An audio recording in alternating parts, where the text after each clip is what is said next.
Di tahun 1992, warga Korea menembak dan membunuh warga Amerika. Ini terjadi selama kerusuhan Los Angeles tahun 1992. Orang-orang Korea di Koreaton berada di atap rumah. Gambaran nyata penembakan yang menyerang orang Amerika. Tanggal 16 Maret tahun 1991, seorang gadis kulit hitam Latasha Harlins berjalan memasuki sebuah toko di Koreatown, memasukkan sebotol minuman ke dalam ransel. Saat akan mengambil uang untuk membayar, bos pemilik toko melihat hal itu dari kamera CCTV. Do Sun-si mengira Latasha ingin mencuri minumannya. Lalu dia segera menghampiri dan mengambil ransel milik Latasha. Keduanya terlibat perkelahian. Setelah Latasha memukul balik 3 kali, kemudian dia mengambil ranselnya dan berbalik untuk pergi. Hal ini membuat bos pemilik toko itu marah. Dia langsung mengambil senjatanya, dan langsung menembak Latasha. Ketika hal ini terjadi, keturunan Korea langsung dipandang rendah oleh keturunan Korea.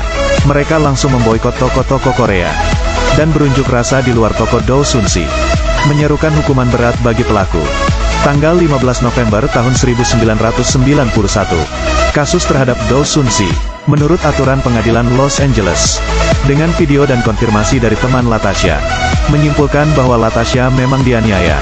Juri juga memutuskan, Do Sun-si bersalah atas pembunuhan yang disengaja, dan direkomendasikan menerima hukum selama 16 tahun penjara.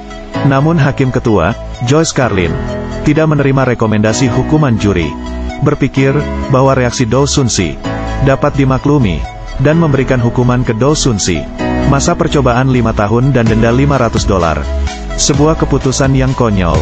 Tentu saja keluarga Latasha tidak bisa menerimanya. Mereka segera ajukan banding. Namun pada tanggal 21 April tahun 1992, Pengadilan California, keputusan Hakim Joyce Carlin dikuatkan. Konflik segera beralih pada orang Korea. Tanggal 30 April, puluhan ribu orang Afrika Amerika berduyun-duyun ke Koreaton di Los Angeles. Toko Do Sun-si menjadi sasaran utama kerusuhan mereka. Toko Korean yang lain pun terkena imbasnya. Setelah melihat orang-orang Afrika Amerika yang sangat agresif, para bos pemilik toko Korea juga mencoba melindungi harta benda mereka. Tapi sosok itu masih terlihat terlalu lemah.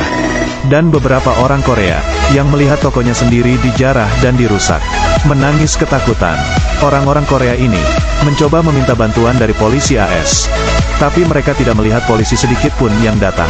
Terjadi begitu cepat. Pemerintah Amerika mengirimkan tentara, gabungkan Koreaton dan daerah kaya, blokade jalan tengah. Hanya orang Korea yang melihat ini yang mengerti.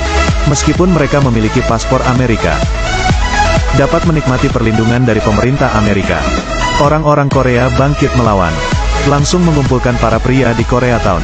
Secara spontan membentuk tim komando, menempati beberapa pos penjagaan dan setiap persimpangan. Kalian harus tahu bahwa di Korea, ada undang-undang tentang wajib militer.